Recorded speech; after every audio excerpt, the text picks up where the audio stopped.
Live from a bunker in the heart of the Ozarks, a podcast that got our outfits at Discount Bonanza. It's Civ Pop.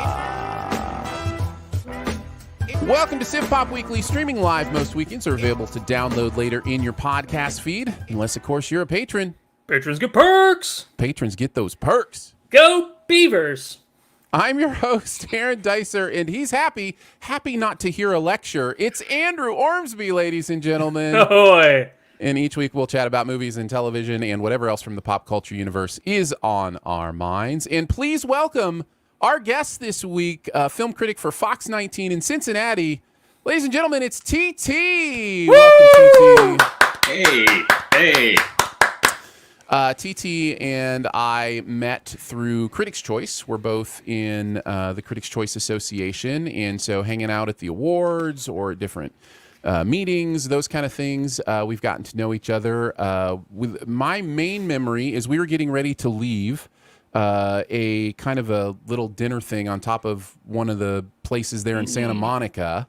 And my wife and I were walking out and saw you and your lovely there and had a nice little conversation. I was like, I like this guy. I should try to get him on the show sometime. So here you are. You said yes, and you're hanging out with us. So welcome. Well, thank you. I have to say that, again, that story that you just told, my version of that story is the idea that you were kind of like a big brother kind of mentor to me, because I was literally in my first year. And my wife and I had no idea of what we were doing, what was going on.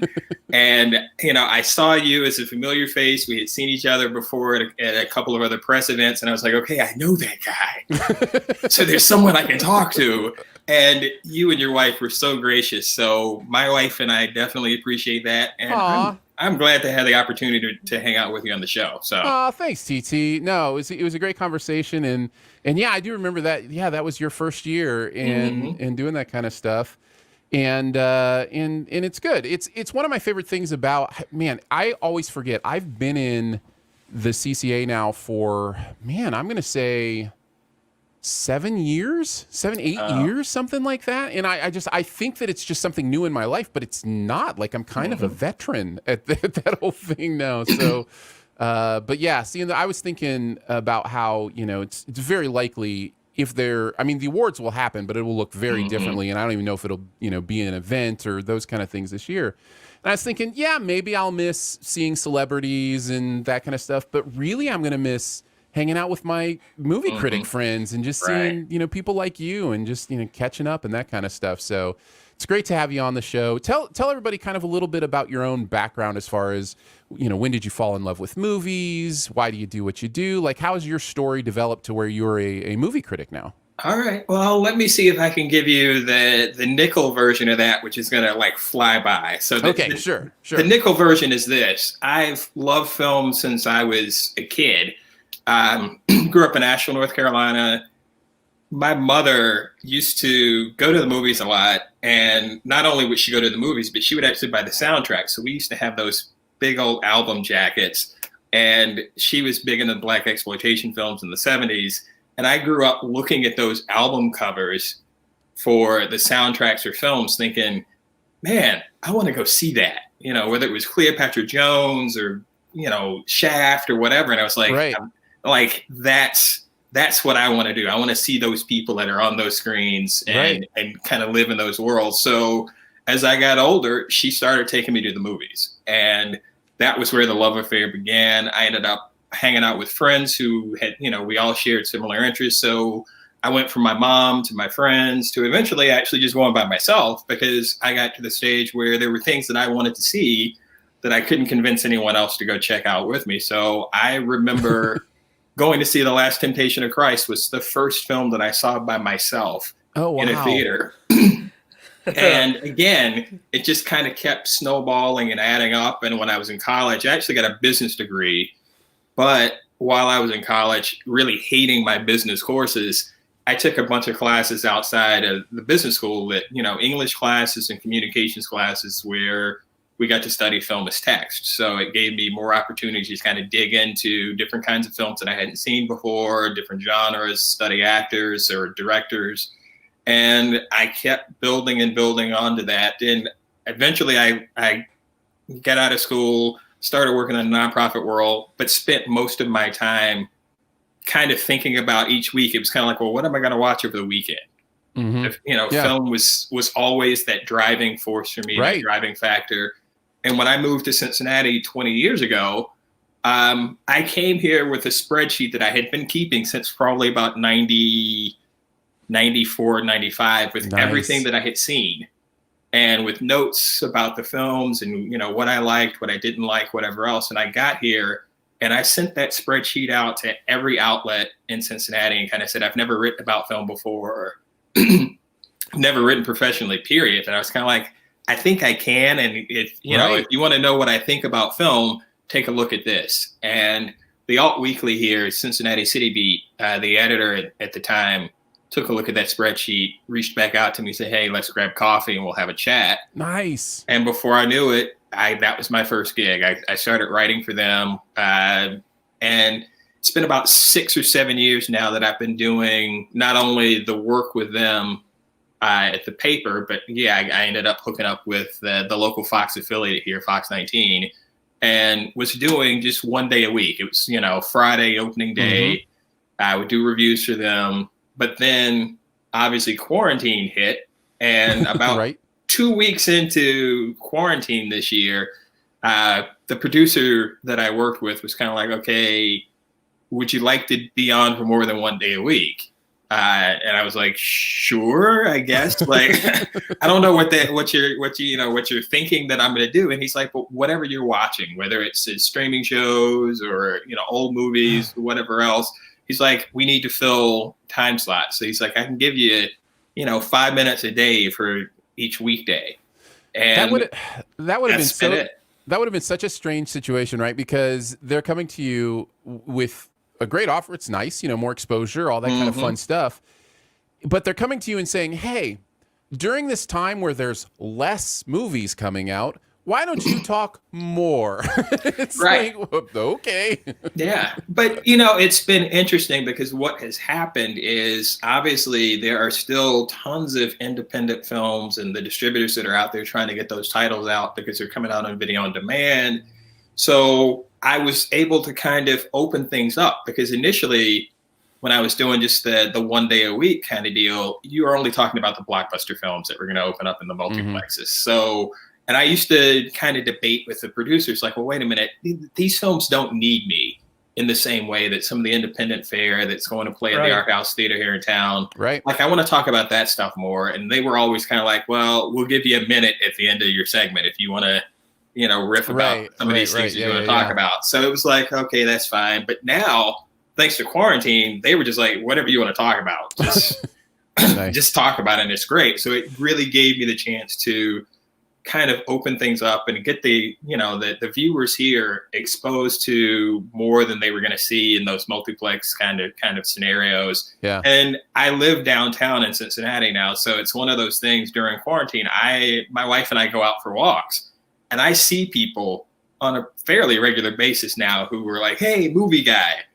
or they'll say, hey, TT. And next thing I know, I'm trying to start conversations with people, kind of like, okay, well, so you see me on TV. What are you watching at home, or what are you watching if you feel comfortable going into theaters? And we'll have those kinds of conversations. And it's really been great because it has shown that people are kind of buying into, those smaller titles or those, quirky kinds of, shows that might be on Hulu or, Amazon Prime that people aren't normally checking out. But they're like, well, yeah, you talked about it. And you seem pretty excited about it. So I was like, yeah, I went ahead and I decided to check it out. I got the time, why not? And it does. It kind of opens things up so that hopefully once we get through all of this, it'll be easier for me to go back to the 1 day a week. But in going back to that 1 day a week, I can at least make an argument then to say, hey, we don't have to just limit ourselves into what we're going to talk about because of what you think the audience is looking for. The audience is bigger and more open than you probably were giving them credit for. So let's embrace that, have some fun with it. I very much identify with, I too started on TV about 8 years ago here locally. And, there came a time where there would be more and more people who would, recognize me from that. And they would always start a conversation with, well, what's your favorite movie? You're the movie guy. What's your favorite movie? And I learned very quickly that's not actually what they wanted to know. What they actually wanted to do was tell me their favorite movie. And that's just a way in for them to do that. So eventually I got to the place where I didn't even answer the question. I just immediately said, oh, I like a lot of stuff. What's your favorite? Like, I just immediately gave them the opportunity to talk about movies, because that's what's fun, right? Like to actually have those conversations. So yeah, I have very, very similar experiences. Yeah, in that regard. I had to learn how to do that too, which was a really weird experience for me, because the first couple of times it happened, I'm a pretty private guy, and having people come up to me and say, "Hey, TT," or "Hey, movie guy," I was like, "Well, what? I don't know you. Don't talk to me. Leave me alone." And all of a sudden, then once the conversation would start, yeah, I had to kind of think through, okay, well, what is this exchange really about? And the cool thing is, like you said, kind of recognizing that it's not about what they want to hear from me, because they hear from me on television anyway. So what they're really saying is, I want to be able to have a conversation to tell you what I like. Yeah. And once you recognize that, then you do start to have, and again, for me as a critic, it kind of made me think that, that's really the heart of what this whole exchange is really about. It should be a dialogue. Yeah. And unfortunately, because of, whether it's in print or on television, it isn't a dialogue in the formal way that they see us. But again, when they can catch up with us one-on-one, you gotta lean into that. So it's been really exciting, actually. You're preaching our language, man, right? Sif Pop, like you even look in the Sif Pop logo, in the O is our main logo, and it is two conversation bubbles, because it really is a dialogue about movies that we crave. It's not just telling people what we think, it's also hearing what they think. So yeah, we love that stuff. Well, we appreciate you being here, TT. Thank you for taking some time out on a Sunday afternoon to do a live show with us.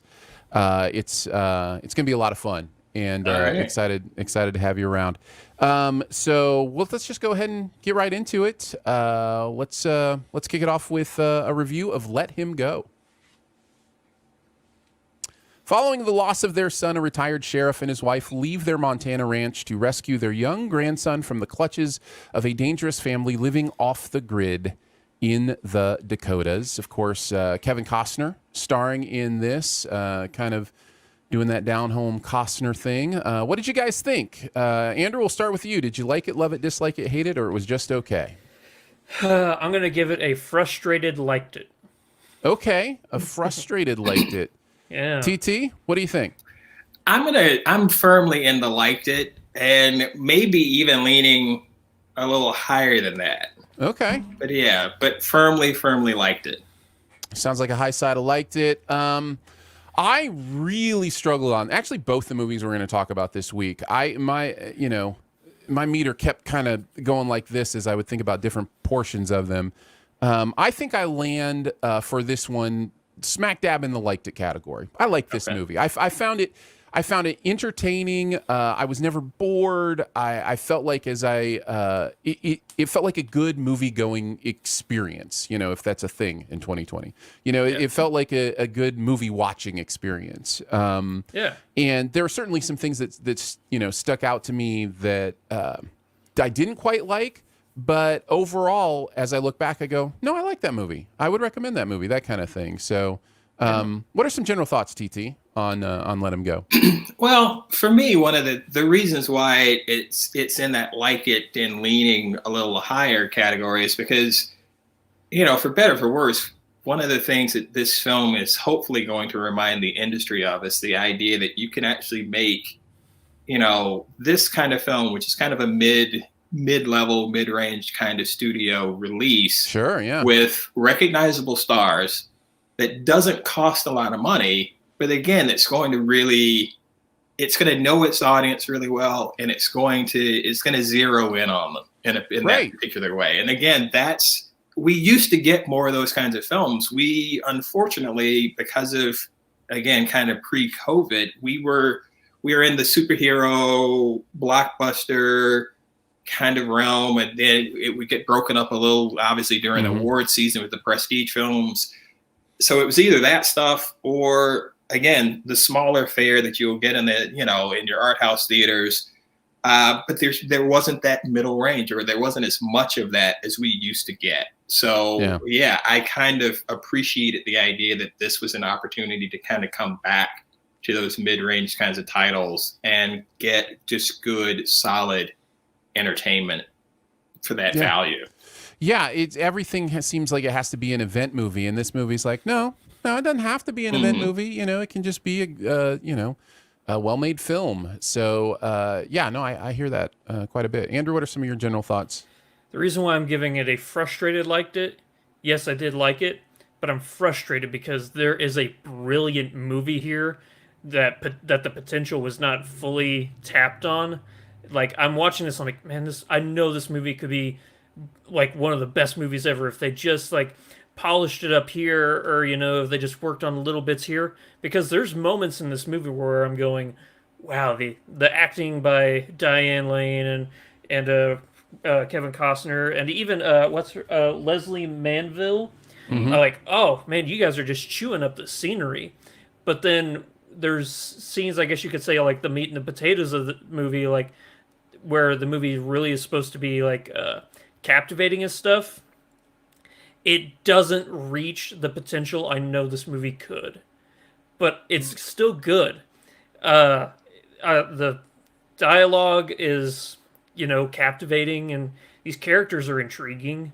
But I don't know. I don't know if I'm alone in this, but I think that this movie had potential way beyond what was given to us. I'm not sure. I'm not sure I would say there's too much more potential. There were certainly some things I think could have been done better. I just think it's got a really solid storyline. It's just it's a really interesting and not complicated storyline that is by definition has some depth to it. There's some real emotion to just actually the basic storyline of what's going on in this movie. So for me.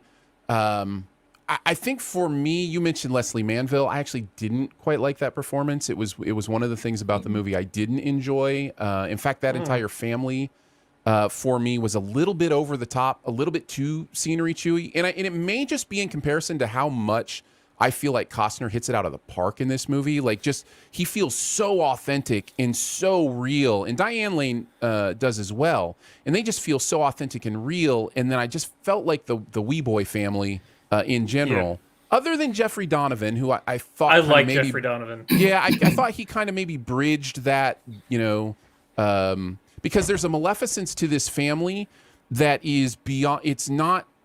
It should be like kind of underwater a little bit. It kind of runs under the stream. And just for Leslie Manville's character and the other Wee Boy characters in this, it was all right on top, and it was just all right there. And so for me, that was the part that I thought could have, been better, is to maybe make that a little more subtle. Although the thing that got me in this movie is like, why? Why is this family so feared, and like everybody's like walking on eggshells around, and we never figure it out. Like, I need more information as to why I should be afraid of these people.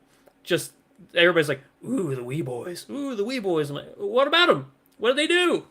Well, I mean, we eventually get to some places where it's like, oh, if they're these kind of people, then maybe that's why people fear them. Like, there are eventually some things they do in the movie, not to spoil anything, where you'd be like, oh, yeah, that makes them dangerous people.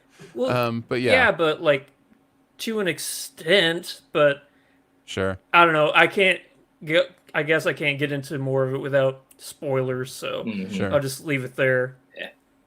It's interesting kind of hearing the back and forth that you guys have set up on this, because one of the things that happened for me after watching this film, I got the chance to get the novel that it's based on.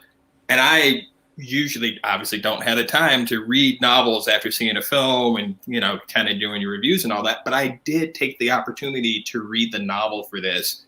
And it has opened it up for me in some really interesting ways. Again, obviously, we completely recognize that, the film and the book are going to be two very separate stories and modes of operating. But it was fascinating to me to be able so closely, after seeing the film, to be able to sit down and read this, because there are elements, I think, that if you read it, then it will help explain some of those things and the problems that you might have, that you feel that you're missing out, maybe about the Wee Boy family, or there are actually other characters that are not included in the film at all. So it's another one of those things to sort of see, how does a screenwriter, in this case, a screenwriter director, take the time to really say, okay, this is an important plot piece for the film that, or this isn't.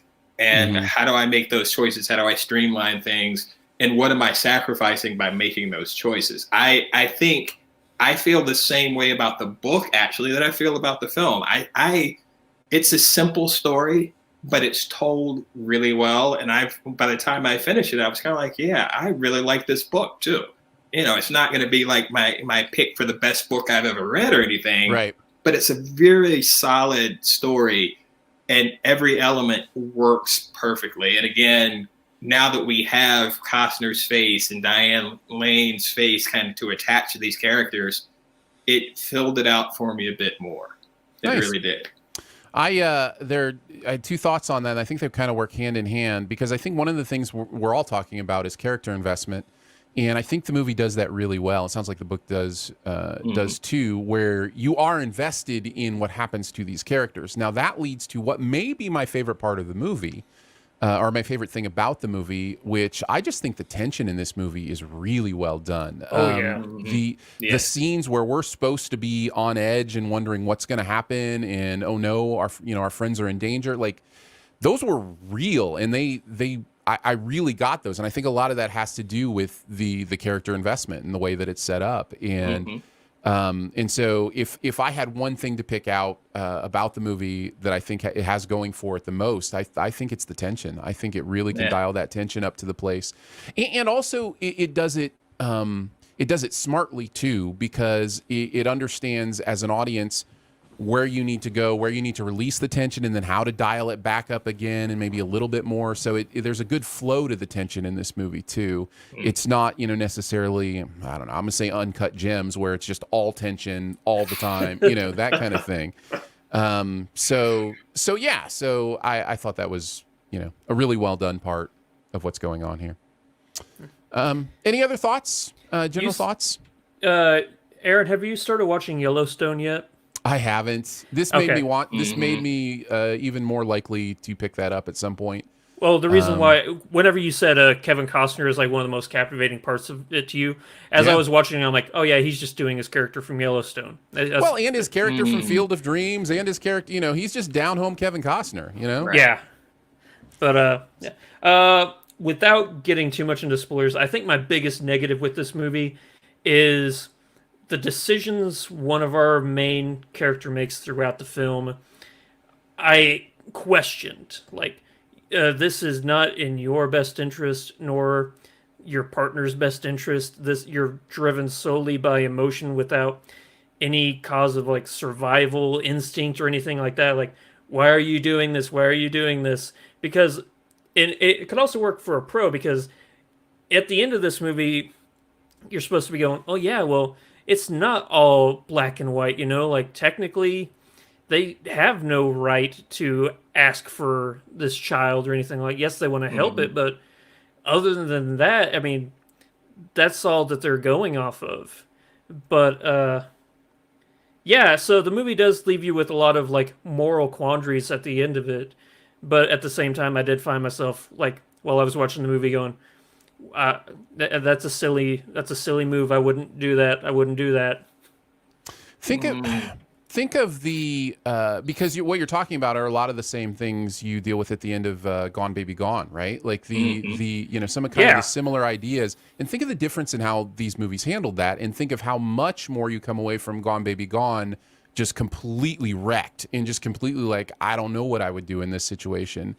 And here, I think it tries to be a little more clear. And I think, to the movie's credit, because I think it's the kind of movie it wants to be, we have heroes and villains. We know what the quote unquote right thing for the movie is. And I think that's fine. I just think they're movies with different goals in that way. Also, in Gone Baby Gone, I think that you have this element of Casey Affleck struggling with his decisions. I don't think that Kevin Costner or Diane Lane ever morally struggle with the decisions that they're doing in this movie. So it makes not in any meaneful way. No, I agree with you. Yeah. So I think it makes it less. I guess you have what am I trying to say? You have less of an ability to try and, you know, emotionally connect with these people because they're just good. They're just shooting from the hip on every single thing they do. They're not really questioning or thinking about anything. It's all just reactions. Yeah. Well, once again, the book geek here is gonna hey, you throw it out, man. Normally I'm the book geek, so please.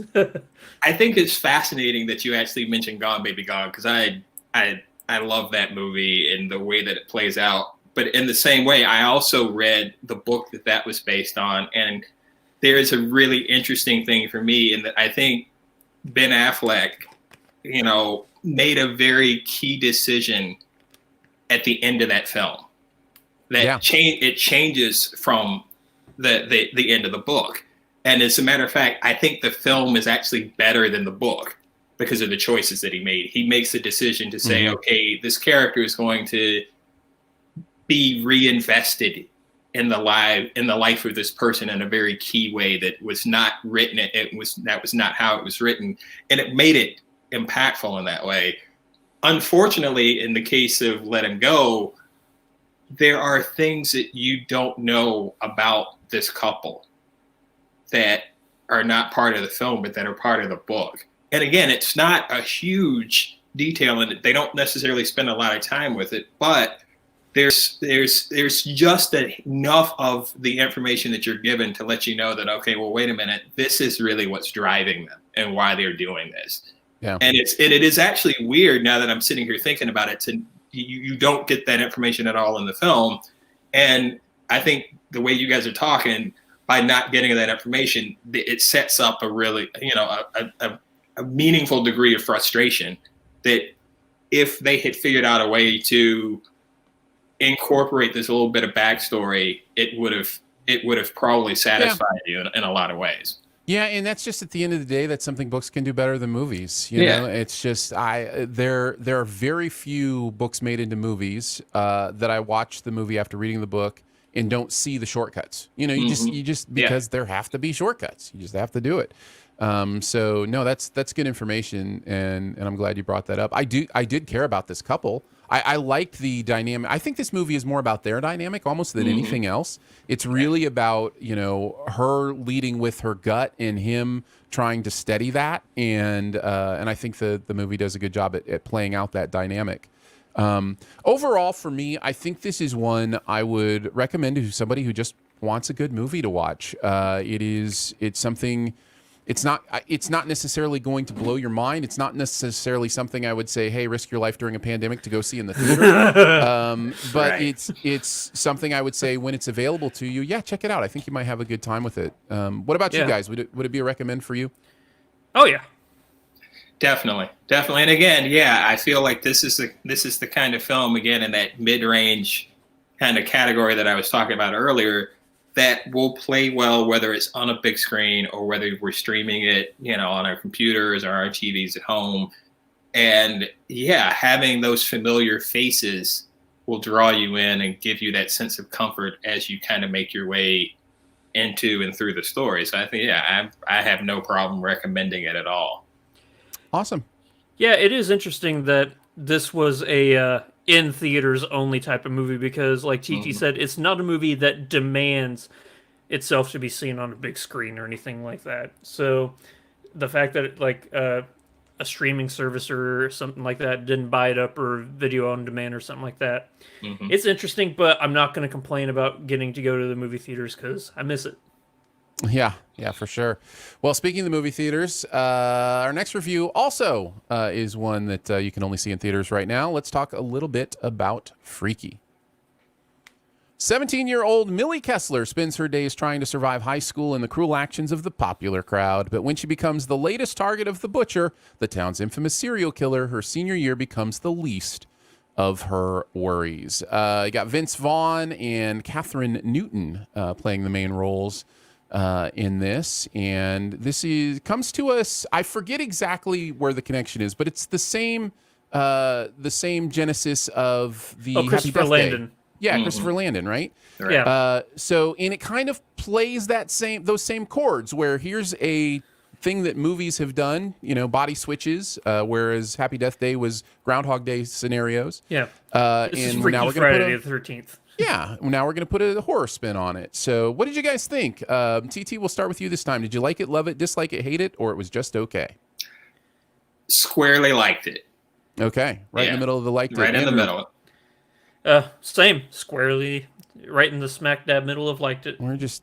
We're boring. We're boring this week. I also am smack dab in the middle of liked it. That's where I landed on Let Him Go too. So it's an interesting week for me because these couldn't be more different films, but I have some very similar feelings on them. They're different levels of like the I have for Freaky is not the same like I have for Let Him Go. Right. Did you guys, when you were watching this, did you think that Landon was starting like a cinematic universe with his movies? Did you think this was going to tie into Happy Death Day? I didn't even consider it. It wouldn't have surprised me if it had, but no, I hadn't thought about that. Yeah. I actually did kind of think he was, and I was looking forward to that because I was a big fan of Happy Death Day, and that's probably why I'm just in the squarely like this because it didn't quite goose me in the ways that Okay, let me talk about something real quick, because if we talk about differences between the two, which I think is a valid thing to talk about, because these movies will be compared, because we talked about similar origin, similar idea. The thing squarely in the different category for me is Happy Death Day is very much this is the easiest way to say it, but it's probably too broad, but it's a PG-13 horror movie. This is definitely a rated R horror movie. There's that to me strikes me as the biggest difference between the two. I don't know what that means. I don't know, if that says something about me, that's maybe why I would like Happy Death Day, because I'm not a horror guy. So the gore and that kind of stuff is more often than not going to turn me off than make me enjoy the movie. So maybe that's why I like Happy Death Day, maybe a little bit more. But I would be really curious as to those decisions and why they decided maybe to make this a much harder content-wise movie. And it's not just the gore; it's a much harder movie all around. But did you guys think about that? Did that ever strike either of you? No, honestly. It didn't. Yeah. Because I was more comparing this movie emotionally as opposed to thematically. I was thinking, the emotions in this movie aren't hitting me like Happy Death Day did, because Happy Death Day, I think, surprisingly has some hard-hitting emotional moments to it that I felt like this movie was trying to hey, do you remember how we made you feel in Happy Death Day during those sad moments? We're going to try and do that to you here, but they don't land. So I don't know if that just put me in a different headspace, but that's where I came off at it. What about you, TT? That's pretty cool because I agree with you that, the emotional moments don't land as well in this particular case as they did in Happy Death Day. But for me, I actually enjoyed the performances more in this. Interesting. I came away from this really surprised at how much I enjoyed Vince Vaughn. He's so good. He fun. Is he's so good, so much fun, and you can tell he's actually threading this really interesting kind of needle between the whole Friday the 13th, the killer, the lumbering kind of, and he's got that anyway. He's a big kind of hulking guy, and you don't to see him use his physicality in that way was really exciting. But then also to see him really embody the idea of having this teenage girl kind of spirit in him, he totally surrendered to that and was just let's go with it. Let's have fun with it. And I was kind of wow, I want to see more of this Vince Vaughn. So that was exciting. And again, that's one of the reasons why I still feel overall the film didn't hit me the same way, but wow, what works in this works really well. I'd go so far as to say I think Vince Vaughn is the reason I like this movie. Like, I almost wonder with a different person in that role if I come away just like, it was okay, you know. But he nails this movie so well, and I found him so funny and I know you're talking about the moving parts not moving you as much, Andrew. But I found him believable in the emotional parts too. There were those moments of the feelings that he's having, and then you're like, yes, that's the feeling of the teenage girl character coming through this adult man. I thought it was a really great performance. I really bought in. No, yeah, I totally agree with you on that front, that Vince Vaughn is like the best part of this movie. I will say though, if you gave me the option of either watching Vince Vaughn in this or Jessica Rose in the Happy Death Days, I'm choosing Jessica, honestly. I think her character is a lot more fun because it's a character I don't know if it's because of the way this movie's done, it's a character I'd be excited to go and see again. With this one, you know where the outcome's going to be with this, with how everything ends with Vince Vaughn, you know. So it's not like you get excited like, oh, and I need more of Freaky Friday the 13th. But I also, another thing I want to disagree on is you said that he was like the main or only reason why you like this movie. I like her friends. I like, I'm going to look up their names, but Celeste O'Connor and Misha Osherovich, her two friends, I thought that they were so fun.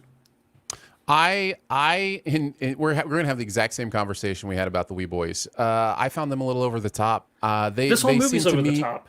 No, that's a fair point. That is an absolutely fair point. Except that for whatever reason, I bought into Vince Vaughn's authenticity in the role. But yes, the whole movie is over the top. And I think that's a fine defense for what you're talking about. I'm just saying, personally, it was a little bit too caricature for me. They're extra. Yes. However, I do get the appeal. And I actually think the performance among those that I liked was Uriah Shelton as the Booker character. Yeah. I just thought he felt very real. There's probably one of the most awkward movie scenes. It's kind of beautiful, though, right? Like, it's kind of beautiful. Is it? Yeah, I think it is. I think it's so kind of beautiful. Weird. I laughed. I don't get me wrong, I laughed, but like in my head, I'm going, "This is so weird right now." Kudos to both of them for keeping a straight face. Yes. Not only keeping a straight face, but playing it real. Like I think there is an authenticity there that is worth exploring. You know, the idea that what is it that we love about people, and if it really isn't just their physical appearance, I don't know. There's something really interesting there about who we are in our spirit is more important than whatever package we come in, you know? So I don't know. Listen, maybe I'm just a sucker for that stuff, but it kind of worked for me. So anyhow. Yeah, it does work, but it's also interesting that, we're all sitting here really laughing and enjoying the moment. Sure.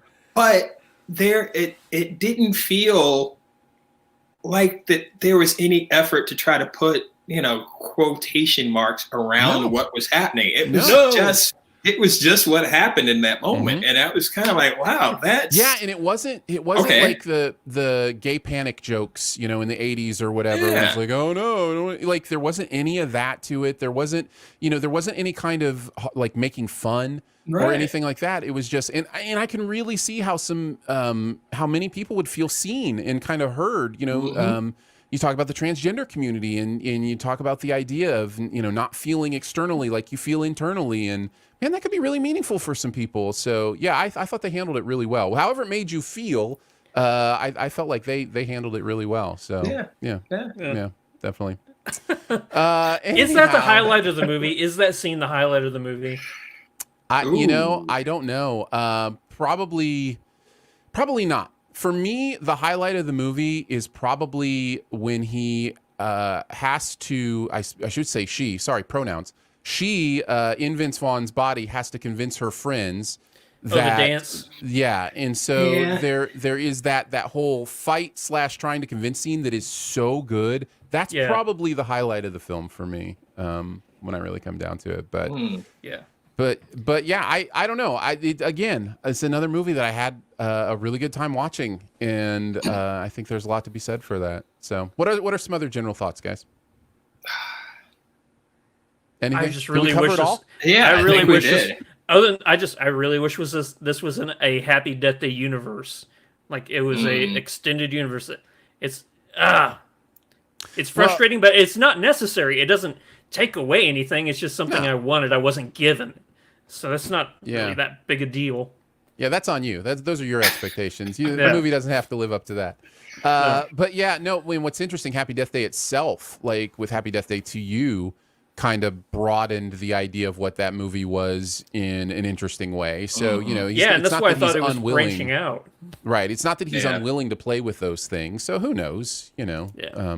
So here's a question as we kind of finish this up, since we've covered kind of the things we want.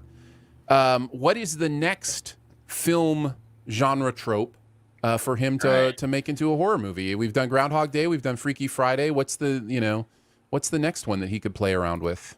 Any thoughts? It has to be something to do with like a mystical element. So I'm trying to think of like a classic 70s or 80s movie that had like a horror version of Neverending Story. That's what we need. Fantasy. Next he's going with with a fantasy movie. I don't know. I was trying to think if there are any really, because both of those concepts are structural concepts, right? They're very structural things that you can kind of lay other things on top of. I was trying to think of any other structural kind of tropes like that, and I couldn't come up with any. So I was curious if you guys did. But if I had time, I probably could have come up with something. But nothing jumping out to me right now. Me either. Although I'm kind of curious about the idea of almost like a Breakfast Club kind of scenario. A Breakfast Club escape room. Right. Something along those lines. So but. Yeah. Well, you did have Alan Ruck in this, from Ferris Bueller's Day Off. So there's that. Yeah, that was wild. See him pop up. Did you guys notice that? What was his name? The love interest she had, Booker. Yeah, his last name was. On his football jersey it said Strode, like Leslie Strode from the Halloween movies. There were a lot of fun little Easter eggs like that I found in the movie. Yeah. Nice. The final thing I will say is this kind of struck me as a little bit weird. I grew up in a town that was 2 towns over from a Blissfield, and there was an urban legend about some killings that happened in Blissfield when I was growing up, and that they had gone on like Oprah or something like that and talked about it. But it was definitely urban legend. But when I was growing up, we didn't have like Snopes.com to go, check that kind of stuff out. So it was weird to be like, oh, there's a Blissfield Butcher. That sounds familiar. It's like, what do you think? What do you think Blair Witch Project did so good? Because Snope wasn't around. That's right. Nobody there to disprove it. What do you think? Recommend? I would say recommend. If you can take the violence and the gore and you like horror movies, like I think it's kind of given for a recommend there. Very nice. Very nice. Well, before we head on to the best ever challenge this week, just want to take a second to thank our amazing SIF Pop members for making this show possible. We appreciate you. We love you. We recorded a members only pre-show this week with TT. He played the List of Shame game with us. So if you want to hear that and check out all the other fun stuff for our members, you can go to Patreon, patreon.com/SiftPop, patreon.com/SiftPop. And thank you very much. It means the world to us. All right, let's move on to the best ever challenge. We're going to take a look at the best ever Kevin Costner movies. So not necessarily the best ever Kevin Costner performances, but the best ever movies that Kevin Costner has been in. We will go from number 5 to number 1. Andrew, you're going to start. What is your number 5? And feel free to trump anything that you have higher if you hear it mentioned before you're ready to talk about it. So what do you got, Andrew? I'm going to go with the 2016 film Hidden Figures. Good choice. Good choice. Okay. Nope. It's in my honorable mentions, but I remember the first time I saw this. Actually, I was at somebody's house, and they got the movie like through something that they do. I'm trying to be subtle here, and TT knows all about what you're Yeah. talking about. yeah, and I remember not expecting really anything, but I remember leaving this going, "Wow, Taraji P Henson, you are illegally good. Nobody should be that good." And I also liked, I did like Octavia Spencer, but Janelle Monáe, oh, she was such a fun character. Everybody in this movie, those three especially. I mean, Kevin Costner's doing Kevin Costner. It's nothing to really write home about, but also maybe it's the fact that I also love the space program and learning anything I can about the history of it lends itself to me just loving it automatically. But I think this is a really good movie with great performances.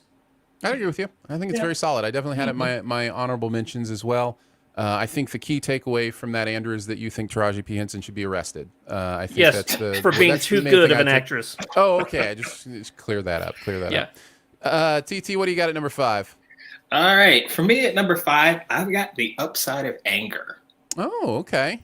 Yeah, I really loved that whole dynamic between Joan Allen and Kevin Costner. And again, it's kind of interesting to me because in a lot of ways, I think sometimes the best Kevin Costner performances are those where he's got a really strong female lead that he's kind of interacting with. So yeah, this is, like I said, this is number 5 for me. And a kind of surprising number 5, because again, this isn't necessarily the kind of film that we immediately kind of attach to him. Yeah. So yeah. Good call.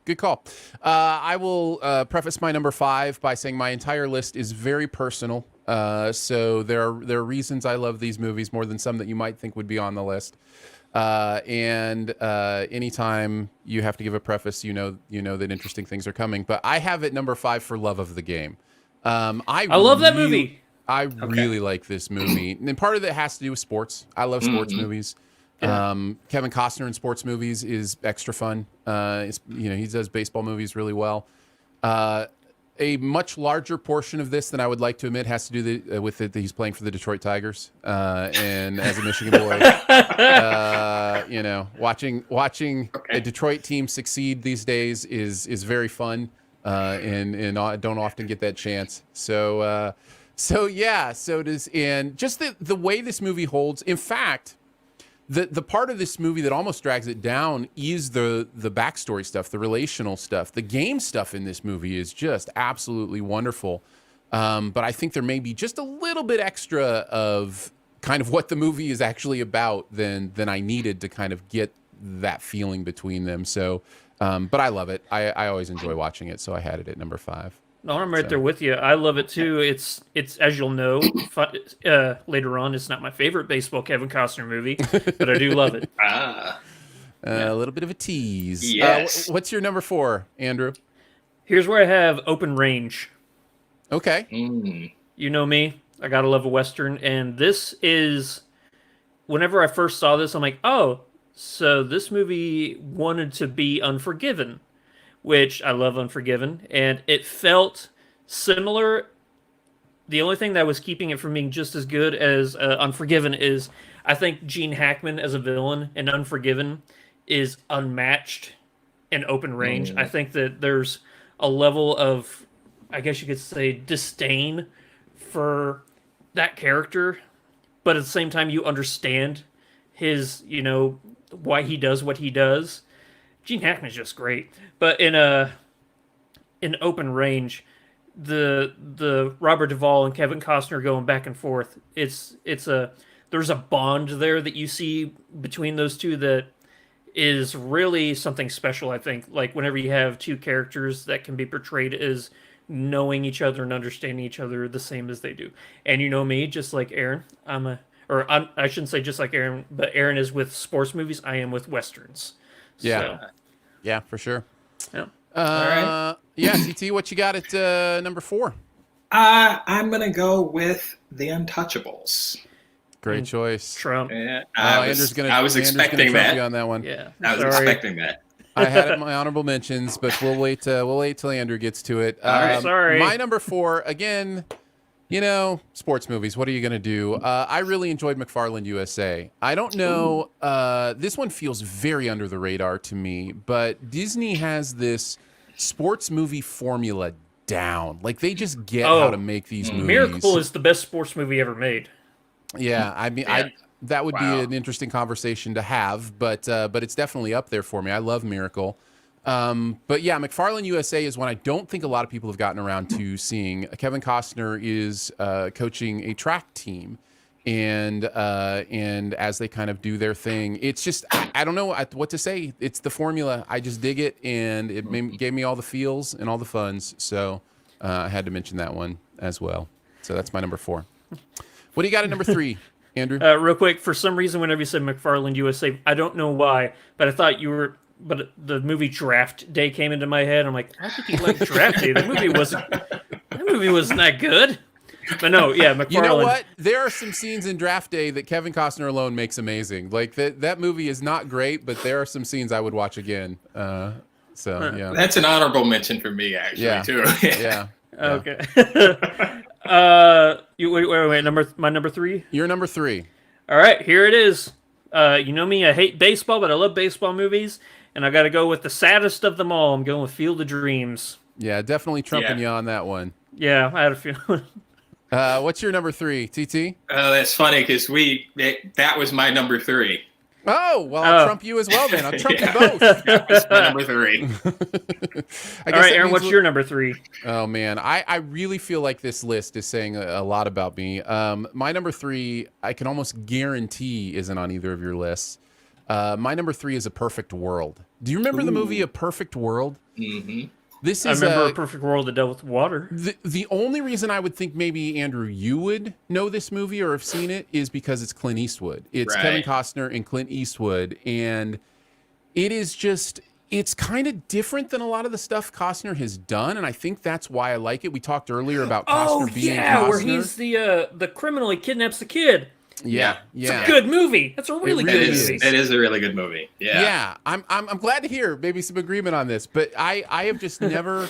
For me, it is an example of when people say there are just some actors who, they always play to stereotype. They always play to the role, and Kevin Costner gets put in that a lot. You can put him in Prince of Thieves, and he's still Kevin Costner, or whatever the argument is.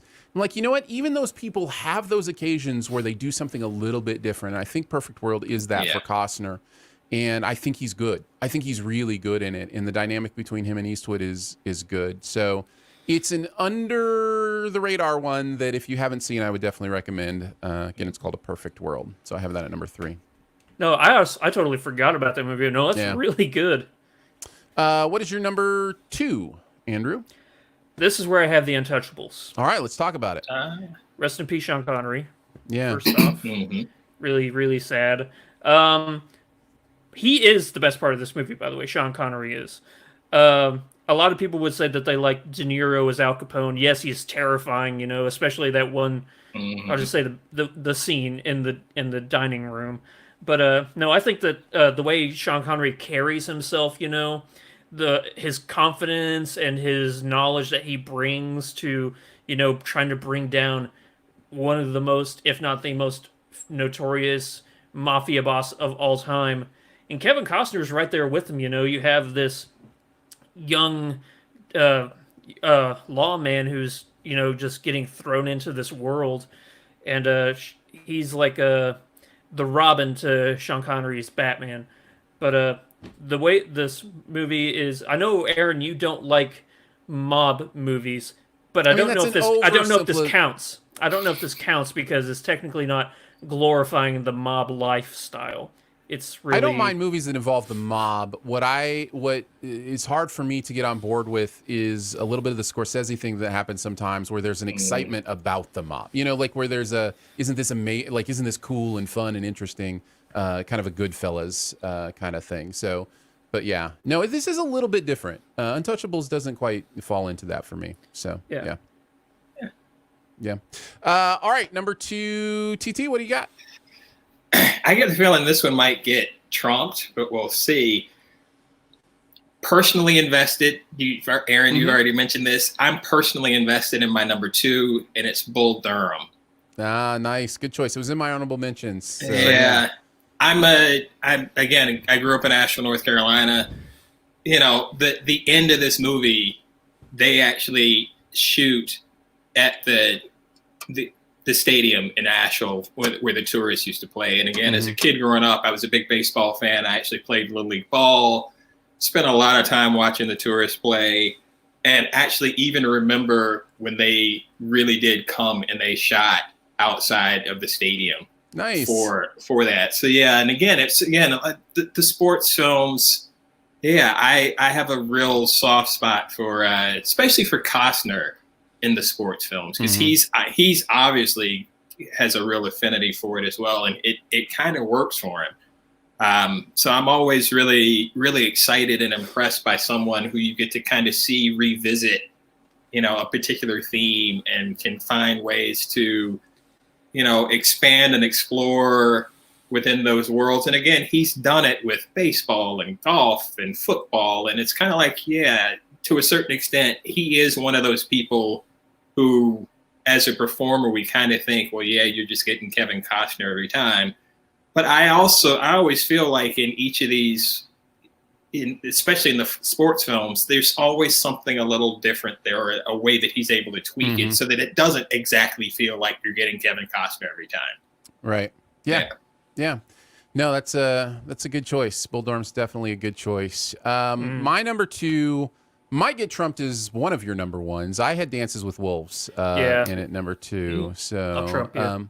All right, you can trump me, and since you're next with your number 1, we can go ahead and Let's talk go ahead and talk about now. Yeah. You start, since you have it at number 1. It is one of my favorite movies of all time. It's a long movie, don't get me wrong, but I love it. I love all of these characters. Standing with the fists, Kicking Bird, Wind in His Hair, Black Shaw. All these characters are so memorable. Like, I just remember the first time Wind in His Hair ran up on his horse, or rode up on his horse, and he just looked down at Kevin Costner. He goes, "I am Wind in His Hair. This is my land." It's like one of the most iconic scenes for me, because it's growing up, like, just seeing this guy, like, trying to intimidate and successfully intimidating Kevin Costner, just looking down. But he also looks at Kevin Costner with fear, because he knows what Kevin Costner represents, the expansion west, and that means, they get pushed, the Native Americans get pushed further and further. And you see it, with the deforestation that goes on in this. You see it with the skinning of the buffalo. It's just a reminder of how awful we can be to other people, and so disrespectful of a different person's way of life. But no, I love this movie so very much. Yeah, I had it up there too. I think it is a powerful film. I do remember the first time I watched it was after it was available on home video.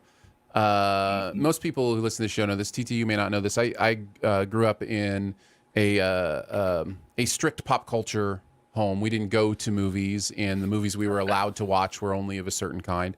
And so my mom had previewed Dances with Wolves for us to be able to watch as a family. And then there's a scene, I don't know, halfway into the movie or so, where you get a little Kevin Costner butt. He walks out, and my mom was like, I don't remember that being in. I can't believe, that kind of thing. We're like, sure, Mom, sure, you don't remember Kevin Costner's butt, sure.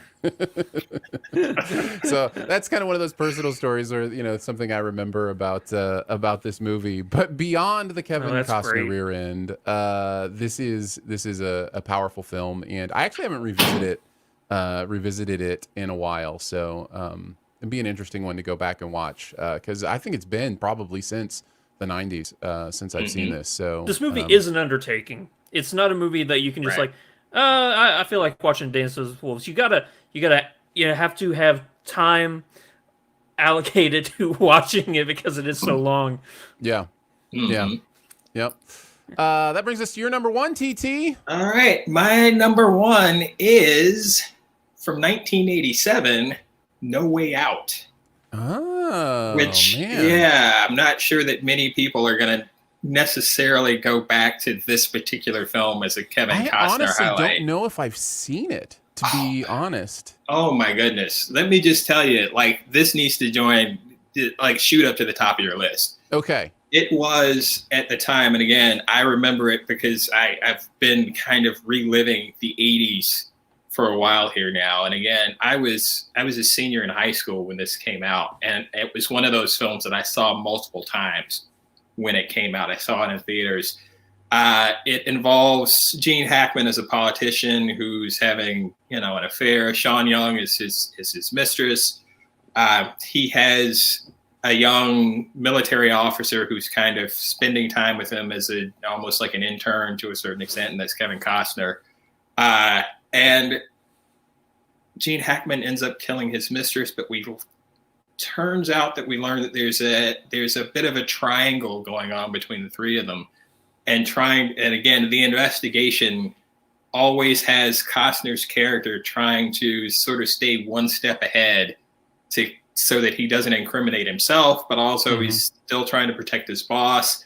And there is an amazing twist at the end of this film, which I'm obviously not going to give away. It was one of the most suspenseful films that I feel like I had seen up to that point. And again, you were so tightly invested in every single character and every hint of the motion and movement through the plot.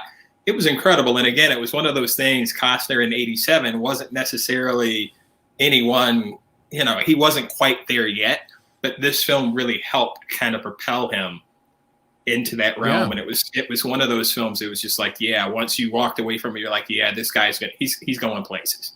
Yeah. He's got something. Great recommend. I'll have to check that out. I'm pretty sure I have not seen this, but you've got Costner and Hackman. You don't need much more to pull me in. So yeah, I'll have to check that one out.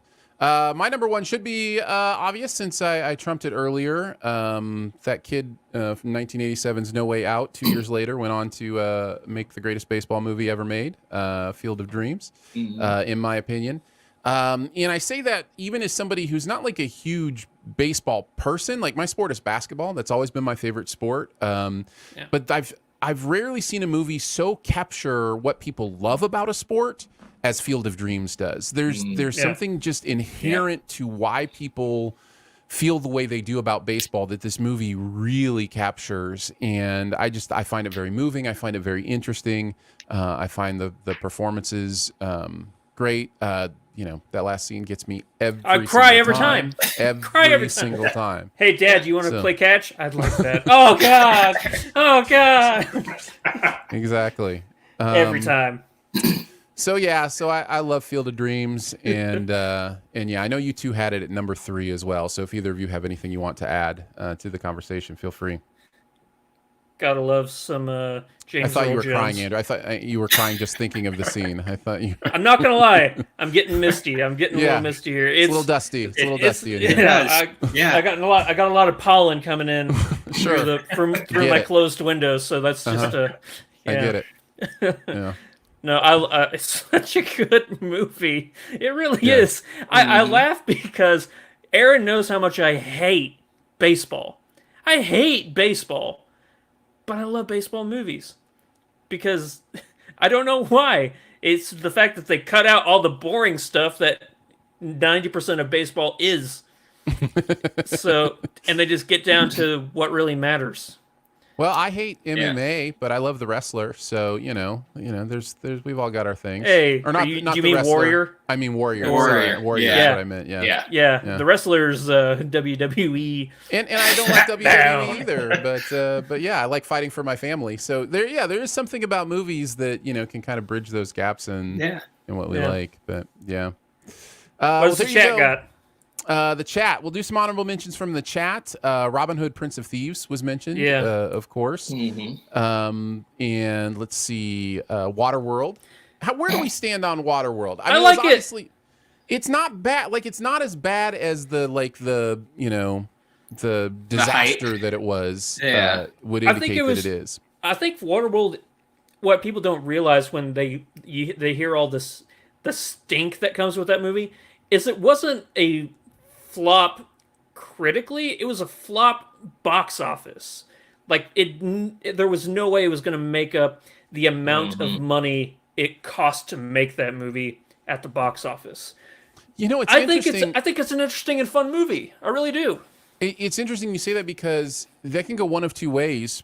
It usually goes the way it goes with Waterworld. When you start getting press about how expensive a movie is being made, it almost always goes the way of Waterworld, where people are like, you paid how much money for this? Right. There's one example of a complete opposite reaction to that, and that is Titanic.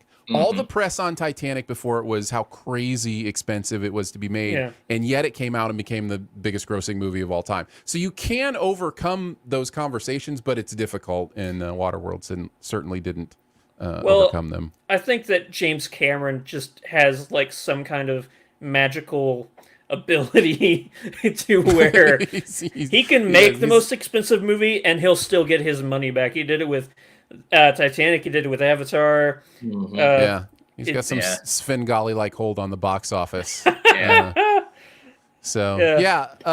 honorable mentions. I have a couple more, but I'll let TT. Did you have any others you wanted to throw out there? You know, I actually had Revenge because I mentioned the idea of Costner and strong female leads. I actually loved the idea of him with Madeline Stowe in this. It was one of those. Again, it's not exactly a great film, and it was at times overly melodramatic and again kind of over the top in a lot of those ways. But at the heart of it, like I said, I just like seeing him interact with a strong female lead. And again, she wasn't exactly the strongest character, but there was a dynamic between the two of them that was really fascinating to watch. And it was one of those things that was kind of like, women bring something else out of him that I find really interesting for him as a performer. In the chat, another mentioned Highwaymen. Says, I think The Highwayman gets overlooked, just really solid. And then being Masters Week, Tin Cup should probably get a mention. Yeah, it's probably good to mention Tin Cup. Andrew, did you have any other honorable mentions? Two. Man of Steel. I think a lot of people forget that he's in that movie. Aaron and I, we've had this conversation several times of how actually like that movie. It's not bad. It's actually a pretty good Superman movie. It's just not what people wanted in a Superman movie. I think Henry Cavill's great. I think Russell Crowe is great. And I think Kevin Costner is great. Hey, speaking of that, he's teaming up with Diane Lane again here. Right. I totally forgot about that. Right. Yep. I don't want to say her character's name because it triggers some people. Why did you say that name? Why'd you say that name? And then I'm going to get a lot of flack for this. I'm going to another shout out to Mr. Brooks. I know this movie is not great, but I think that the performance that William Hurt gives is enough to shout out this movie because I think it's really good.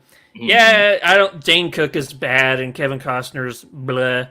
But I think William Hurt is really good in this movie. So if I'm going to shout it out for anything, I'll give it that. Yeah.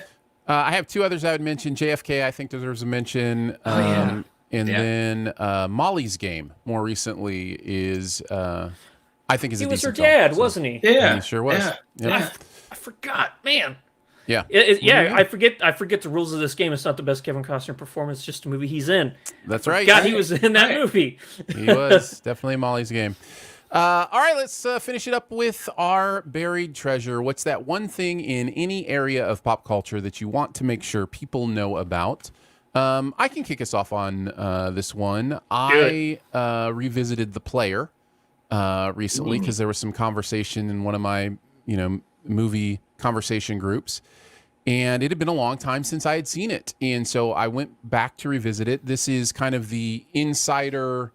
Hollywood Insider movie. Tim Robbins is the star. Several cameos of people playing themselves. It's very satirical, very, there's a cynicism to it, but at the same time, there's still a heart there. I think that a lot of the meta stuff in this movie still works really well, including an opening, 7-minute tracking one shot where people within the one shot are talking about why they love movies where they open with one shots.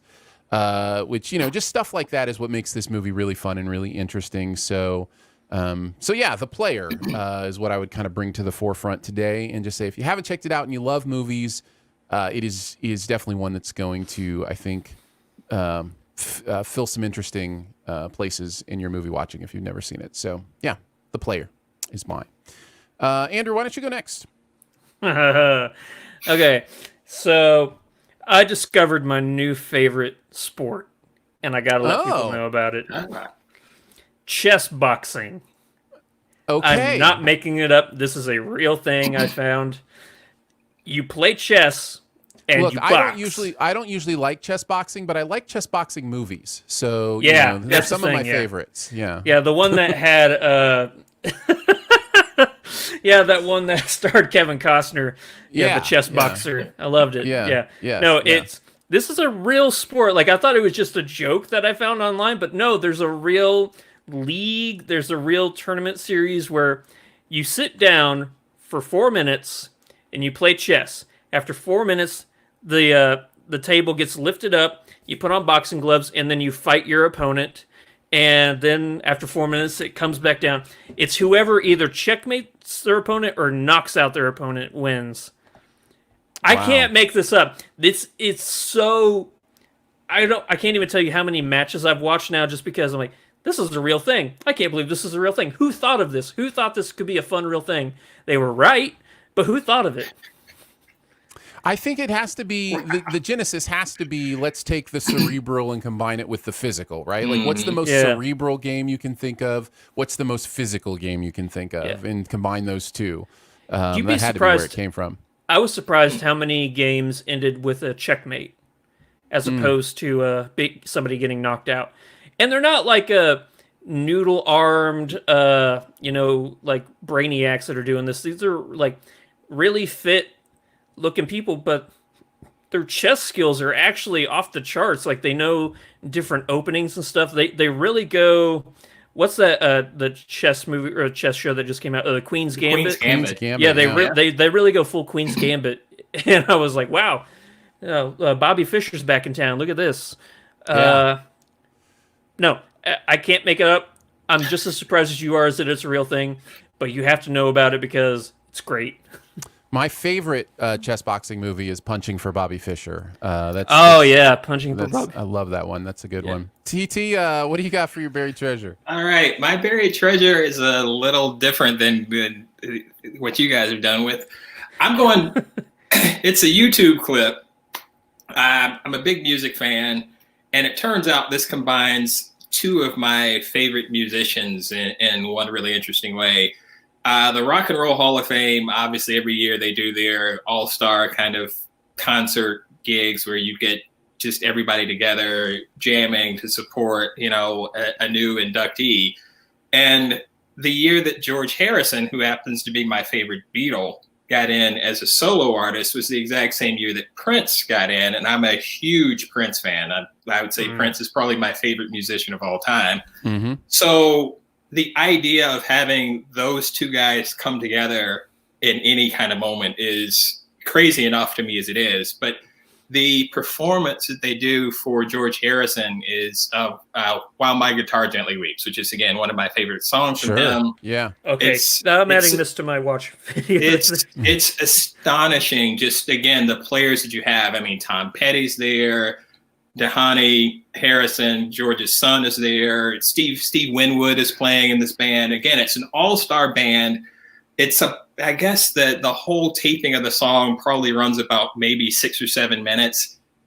Prince comes out to do a solo though at the end that just it's the most dynamic guitar solo I feel like I've ever seen and heard.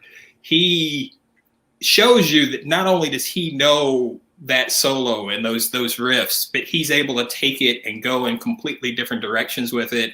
Has a great time doing it. He's got his hat. He's got on this really crazy suit that he, again, it's a Prince outfit. Yeah. He literally at one point, is playing guitar. He leans back into the audience and they have one of the security guys who catches him and then pushes him back up, all while he's still playing the solo. And more importantly, he gets to the end of the song. Song is over. Everybody's completely just amazed and blown away. And as he's walking off, he takes his guitar off and he throws it up in the air. And I defy anyone watching this clip on YouTube to figure out what happens to that guitar at the end. No one knows. And I've read tons of pieces about like the whole performance and everything else. And everybody's like, I don't know what happened to that guitar. And, you know, yeah, there's the weird conspiracy guy would probably say, well, yeah, he just threw it up to heaven and it was waiting on him when he got there. Right. Which is kind of what it feels like, because again, he just completely shredded that song in ways that like I said, it's never going to be shredded like that again. Well, so that's it for me. It's probably the guitar ascended to heaven because it had fulfilled its purpose on the earth. Like yeah. Once you get played by Prince, there's nothing better. Right. Yeah. Right. It totally is. And to be quite honest, that's one of those clips that, again, I will go to YouTube once a month just to rewatch it. I have, again, there are probably millions of replays of that video. I probably account for a couple hundred of those easily, if not more. Because I do. And if I watch it once, there's always a chance I'm going to watch it again. So it never gets old. That's a great buried treasure. I love it very much. I will, as soon as we're done here, I will go look that up and enjoy that because it sounds absolutely amazing. Yeah, so, I added it to my queue. That's right. I took you already. Glad I could do that for Very you. nice. Well, we did it, guys. We did a podcast. Congratulations to all of us. Thank you so much for joining us today for Sif Pop. It is part of the Studio DNA Podcast Network. You can find out more about other shows on the network at studiodna.media or by searching Studio DNA in your podcast player. Huge thanks to Andrew for hanging out again today. Thank you. Huge thanks to producer Phil for producing the show. Thanks, Phil. Thanks to Drew for doing the graphic design on the show. Appreciate you. And thank you to TT for joining us this week. TT, where can people find you? Where do you want to send people? You got anything to plug? Where can people find what you're doing? Yeah, the easiest thing I tell everybody all the time, if you want to check out my archives, which will have everything from, the writing that I've done to the film coverage on Fox 19, it's all on my blog, which is terrencetodd.com. You can find, again, pretty much everything there. If you happen to be in Cincinnati and you're looking for something to do, let's say July 8th through the 11th of 2021, I would say you should come to the Over the Rhine International Film Festival. Nice. I am the programmer and artistic director of that festival, so I would definitely welcome and have you come in, see some great films, and really have a chance to hang out in Cincinnati. We got something going on here. You should come check us out. That's awesome. I used to listen to a band called Over the Rhine. Yes. Nice. Much love and gratitude to our Sif Pop members as well for giving monthly to make Sif Pop a real thing. Support starts at $3 a month. Comes with some pretty fun perks. You can check it all out at patreon.com/siftpop. Lots of ways to connect with the podcast. You can comment, rate, or leave a review at Apple Podcasts, or you can email us, feedback@siftpop.com. And finally, if you're having a good time, your movie-loving friends will probably like the show too, so make sure you let them know about it and that listening is much easier than loading a shotgun one-handed. We will be back next week with another special guest to chat whatever movies we find in the universe this coming week. So thank you, TT. Thank you, Andrew, and we will see you next time. Bye. All right, we will stay live here for just a second. Head to the chat in case anybody has any comments or recommendations in the chat. Phil says TT's recommendation is literally the definition of a buried treasure. That is true. Watched a minute of the video already, and it is amazing. So now I just want to shoo you all away so I can go watch this video. Somebody mentioned after the Kevin Costner conversation, did we mention The Bodyguard? No, nobody mentioned The Bodyguard. But that's a good one. Somebody says they played chess boxing in high school. Fair Varsity? Enough. It's a real thing. I was on the varsity chess boxing team. Did you letter in chess boxing? Yeah. What are grandmaster chess boxer? Yeah. Yeah. Jay says, Aaron, have you seen the new movie Kajillionaire? It's great. I think you guys should review it on the podcast. I have seen it. We have not reviewed it yet. Maybe that's one we can throw in there. It's been out for a few weeks now. So, TT, did you see Kajillionaire? Oh, wait. That's the one did. with, yeah, I know this one. So, yeah, we might get that on the list. It's definitely an interesting one to talk about. So there you go. Appreciate y'all for hanging out live with us. And we will be back again doing it next week. So, bye.